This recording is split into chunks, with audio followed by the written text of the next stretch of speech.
Video is me Deepa Chhetri. आयो कि सबैजना एकदमै ठिकै हुनुहुन्छ अनि म पनि एकदमै ठिकै छु र स्पेसल्ली आज चाहिँ मदर्स डे, सबैजना ह्याप्पी मदर्स डे भन्न चाहन्छु र स्पेसल्ली त मेरो मम्मीलाई पनि ह्याप्पी मदर्स डे मम्मी।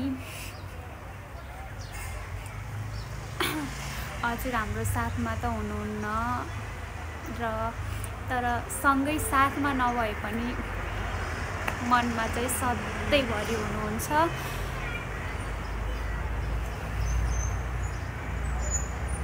र अरू के भन्नु, मेरो मम्मी हजुर जहाँ भए पनि खुसी हुनु अनि तपाईँको छोराछोरीहरूलाई सधैँभरि आशीर्वाद दिइराख्नु र तपाईँको आशीर्वादले गर्दाखेरि नै हामी यहाँसम्म छौँ। तर एउटा कुरा के लाग्छ भने कि जीवनमा आफ्नो आमा जस्तो सुन्दर चिज चाहिँ अरू यो संसारमा केही पनि छैन के गाइज। किनकि आमा हुनुहुन्छ त सब थोक छ, आमा हुनुहुन्न त केही कुरा पनि छैन कि। जब यस्तो लाग्छ कि जीवनमा आफ्नो आमा भएपछि चाहिँ सबै कुराहरू छ, एकदम सुन्दर लाग्दो रहेछ। जब पनि आफ्नो जीवनमा आमा हुनुहुन्न, नभएपछि चाहिँ सबै कुरा भएर पनि केही भए जस्तो नि नलाग्दो रहेछ। तर पनि मेरो जीवनमा पनि हुनुहुन्छ, सबैजना हुनुहुन्छ, तर भए तापनि मम्मीको त्यो मम्मी भए जस्तो त त्यो कहाँ हुन्छ र है। सबैजनाले म छु भन्दैमा मम्मीको त्यो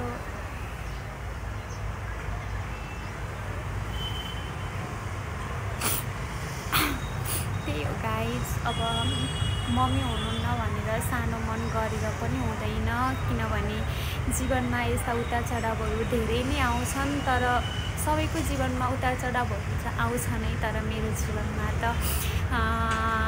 सानै उमेरदेखि अहिलेसम्म चाहिँ मेरो हरेक कुराहरू नै भगवान्ले खुसी दिनुभएको छ कि।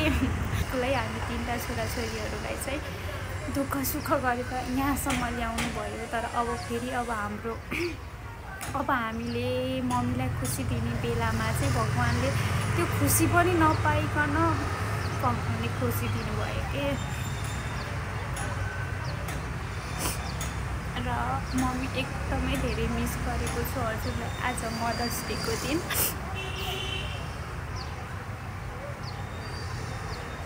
हजुर जस्तो हजुर भए जस्तो खुसी त हाम्रो जीवनमा त कहिले आएन र आउँछ जस्तो नि लाग्दैन।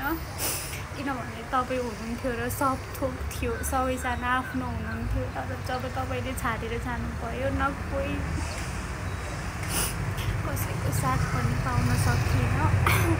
अब सबैको भाग्यमा आमा औँसी मनाउनको लागि त कहाँ लेखिएको हुन्छ र होइन। र त्यो अगाडिप्रति हामीहरू पनि परेको छौँ र जति पनि हुनुहुन्छ तपाईँहरूको साथमा मम्मी हुनुहुन्छ, बाबा हुनुहुन्छ भने एकदमै धेरै माया र साथ दिनुहोस्। किनभने मम्मी र बाबा जस्तो अमूल्य चिज अरू यो संसारमा केही पनि छैन। किनभने आफ्नो मम्मी भनेको संसार हो। जब हामीले चाहिँ त्यो उहाँहरू हुँदाखेरि उहाँहरूको मूल्य बुझ्न सक्दैनौँ। जब उहाँहरू आफूप्रति टाढा हुनुहुन्छ, हामीलाई छाडेर जानुहुन्छ, तब पनि उहाँहरूको महत्त्व यतिसम्म हुन्छ कि गाइस त्यो त आफूले भोग्ने कुरा हो। र तपाईँहरूमध्ये पनि कोही हुनुहुन्छ होला, धेरै हुनुहुन्छ होला आमा बुवा नभएको पनि। र त्यही हो, जति तपाईँहरूसँग आमा बुबा हुनुहुन्छ भने एकदमै धेरै माया साथ दिनुहोस्। आमा पछिको दोस्रो मेरो मम्मी, मेरो दिदी हुनुहुन्छ, उहाँलाई पनि ह्याप्पी मदर्स डे। सायद मेरो दिदी नभएको भए सायद म अहिले यसरी यहाँ चाहिँ हुन्थिनँ होला। सायद म उहिले नै मरिसक्थेँ होला के, यदि मेरो दिदी हुनुहुन्थेन र यदि दिदीले मेरो लागि यतिसम्म गर्नुहुन्थेन भने चाहिँ म हुन्थिनँ होला। त्यही नै हो, तपाईँको छोरी खुसी चाहिँ रोको छैन। त्यही पनि तपाईँले जहाँ हुनुहुन्छ एकदमै खुसी हुनु मेरो मम्मी। एकदम lots of love, miss you भन्दा पनि मिस यु धेरै धेरै मिस गरेको छु हजुरलाई। मिस नगरेको त कुनै दिन कुनै पल पनि हुँदैन। तर आज भने त्योभन्दा अझ बढी मिस गरेको छु मेरो मम्मी। हजुर नहुँदाको यो पल म कसरी बयान गर्न सक्छु होला र। सो त्यही नै हो, मैले चाहिँ आज यो कुराहरू भन्न नहुने हो, तर पनि सोसियल मिडियाहरूमा देखाएर त्यस्तो हुने केही होइन। तर ब्लग बनाउँदै गर्दाखेरि आफ्नो मनमा भएको कुराहरू सेयर गर्न मन लागेको भएर चाहिँ मैले थोरै बनाएको छु। सो अब यति नै हो। अब म चाहिँ छोरीपाटन माइजूकोमा जानुपर्छ। माइजूहरू चाहिँ बेलुका माथि आउनुहुने हो अरे, त्यही भएर चाहिँ म माइजूको यसो तल माइजूलाई भेटेर चाहिँ आउँछु। अनि आज चाहिँ आश्रम जान्छु जस्तो लागिरहेको छ। अब आज औँसीको दिन मम्मी नभए पनि आश्रममा गएर बुढाबुढी हजुरआमाहरूको मुख हेरेर आउन पाएँ नि, त्यही नै हो मेरो लागि सबैभन्दा ठुलो कुरा। र सो अब म चाहिँ रेडी भएर माइजूकोमा तल जान्छु। सो अब चाहिँ भिडियो हेर्दै गर्नु होला guys. Okay, and happy mother's day all of you. सधैँभरि तपाईँहरूको मुहारमा खुसियाली देख्न पाइयो, सधैँ खुसी हुनु। अनि सबसे कुरा चाहिँ सबै छोराछोरीहरूले आफ्नो आमालाई सधैँ धेरै माया गर्नुहोस्। रुमबाट निस्किसकेको, बहिनी चाहिँ अगाडि छ र म चाहिँ हामी चाहिँ माथि छ्यामाको मुख हेऱ्यौँ। अनि छ्यामालाई चाहिँ मिठाईहरू खुवायौँ। अनि छ्यामाले चाहिँ हामीलाई टिका लगाइदिनु भयो। अनि हामीहरू चाहिँ अहिले छोरीपाटन माइजूकोमा जाँदैछौँ। अब चाहिँ बाटोमा कतै पायो भने चाहिँ केक लिएर जाने भनेको छ। हेरौँ। हामी चाहिँ यहाँबाट अब बस चढ्छौँ। निस्किन चाहिँ अलि लेट भयो के गाइज। हामी चाहिँ उता आश्रममा नै जानु छ नि त। छोरीपाटनबाट झरेर अब माइजूकोमा जाँदैछौँ। र मैले चाहिँ सरप्राइज केक लैजान्छु भनेको थिएँ, तर भेज केक चाहिँ कतै पनि रहेनछ। अनि फेरि आज चाहिँ माइजूले पनि खानुहुन्न नि त, आज औँसी, त्यही भएर चाहिँ मैले केक लिएर आइन। मैले चाहिँ मिठाई लड्डु लिएर आएको छु गाइज। म चाहिँ माइजूलाई बिहान नै मैले माइजूलाई फोन पनि गरेको छैन र अहिले नै आउँछ भन्ने थाहै छैन। मैले चाहिँ कालीलाई चाहिँ भनेको थिएँ पर्सि आउनुहुन्छ भनेर मैले हिजो भनेको थिएँ गाइज। र आज चाहिँ तर सरप्राइज केक दिएको मजा नै बेग्लै हुन्थ्यो, तर यसैमा नै चित्त बुझाउनु पर्ने भयो गाइज। अब हेरौँ, अब हामी आउँछौँ भन्ने थाहा नै छैन।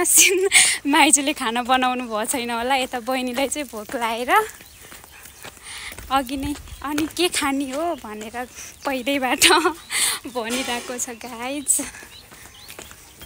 अब हेरौँ है, किनकि एकदमै गर्मी छ हौ यतातिर त। माथि भन्दा नि यतातिर तलतिर एकदम गर्मी छ।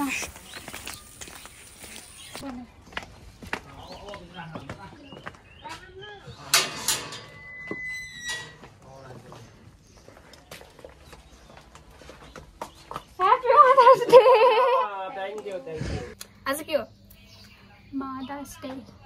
आज मदर्स डे स्पेसलमा माइजूलाई मदर्स डेको सरप्राइज दिन आउनुभयो गाइज। तर थाहै थिएन। यसलाई त थाहा थियो हल्का। मलाई थाहा थियो, मम्मीलाई थाहा थिएन, ड्याडा पनि थाहा थिएन।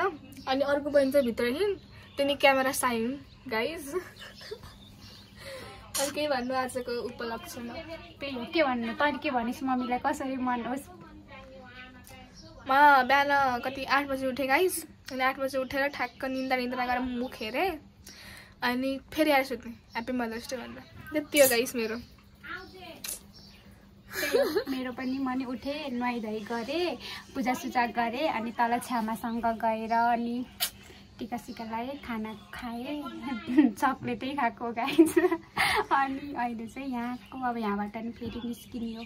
म टिका लाउनु हुन्न गाइज। अब मन्दिर जाने रे गाइज।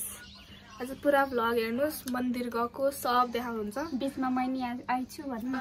बिचमा होइन, सुरुमै म आइछु। गरेछु बिचमा। ए सरी, बिचमा आउँछु है गाइज। मन्दिर नगए पनि म चाहिँ हुन्छु। I am always there. अर्को बहिनी चाहिँ यहाँभित्र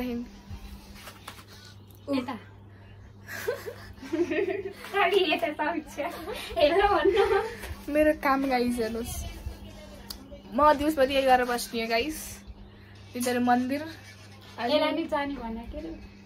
मिलेन जान त्यस्तै हो गाइस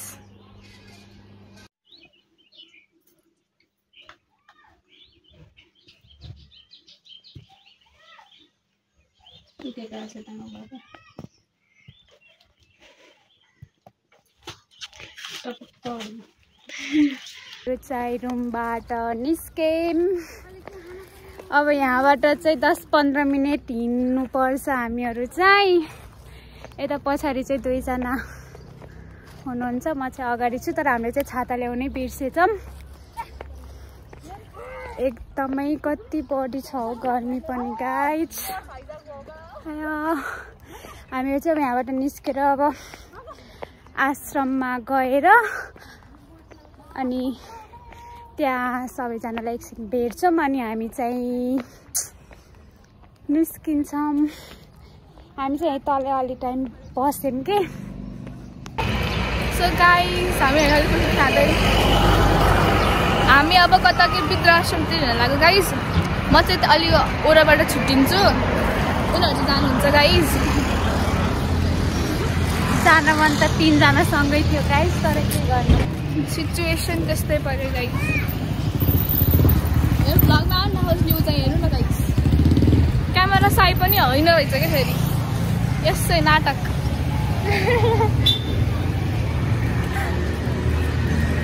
ह्याप्पी मदर्स डे सबैजनालाई ह्याप्पी मदर्स डे अलि ओरा गएपछि भेटौँ न गाइस फेरि बाई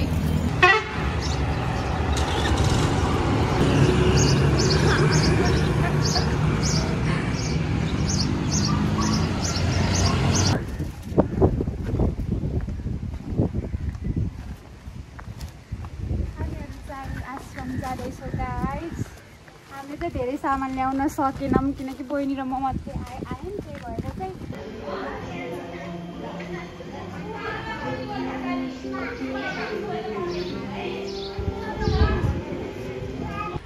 हामी चाहिँ आश्रमबाट निस्केर यहाँ चाहिँ यसो निस्किने बेलामा यहाँ डेभिस फलमा यसो पसौँ न भनेर चाहिँ बहिनी र म चाहिँ यहाँ घुम्दैछौँ आश्रममा चाहिँ हामीले चाहिँ आफैले नै दिनु मन लागेको थियो गाइस मलाई चाहिँ आफैले नै खुवाउनु मन लागेको थियो तर त्यहाँ चाहिँ अरू मान्छेहरूले नि खानाहरू ल्याउनु भएको रहेछ दिउँसोको खाना सो त्यही भएर हामीले चाहिँ उहाँ छोडेर आयौँ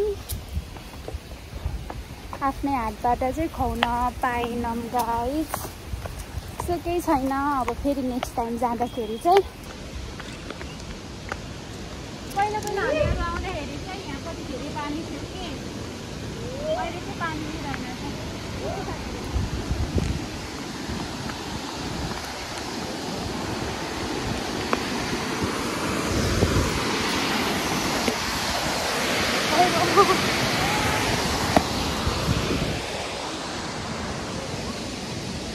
यहाँ आएर पनि घुम्यौँ अनि 2-3टा फोटो खिच्यौँ 2-3टा टिकटक बनायौँ अब हामीहरू चाहिँ घरमा जान्छौँ यता चाहिँ उसले चाहिँ केही भ्यू देखिन्छ नि त अनि त्यही भएर चाहिँ हाँसिरहेको छ गाइस सो त्यसलाई चाहिँ इग्नोर गरिदिउँ हामी चाहिँ र हामीहरू चाहिँ अब घरमा लाग्छौँ यो चाहिँ हल्का अर्को बहिनी चाहिँ बोल्छ है यो चाहिँ त्यति राम्रोसँग बोल्दिनँ क्या गाइस हल्का यो चाहिँ एकदम के पाराकी चाहिँ समीक्षा त यो त हेर्न एकचोटि घुसघुसे पाराकी गाइस के भन्ने थियो अघि त भने मलाई बोले पनि गाली गर्छौ तिमीहरूले नबोले नि गाली गर्छौ भनेर भन्ने थियो एकचोटि भन्दैन त्यहाँ लाइभमा ब्लगमा सो एभ्रिवान हामीहरू चाहिँ अब यहाँबाट डेभिस फलबाट चाहिँ हामी निस्क्यौँ बहिनी चाहिँ यता अगाडि छि हामी चाहिँ अब यहाँबाट निस्केर जानुपर्छ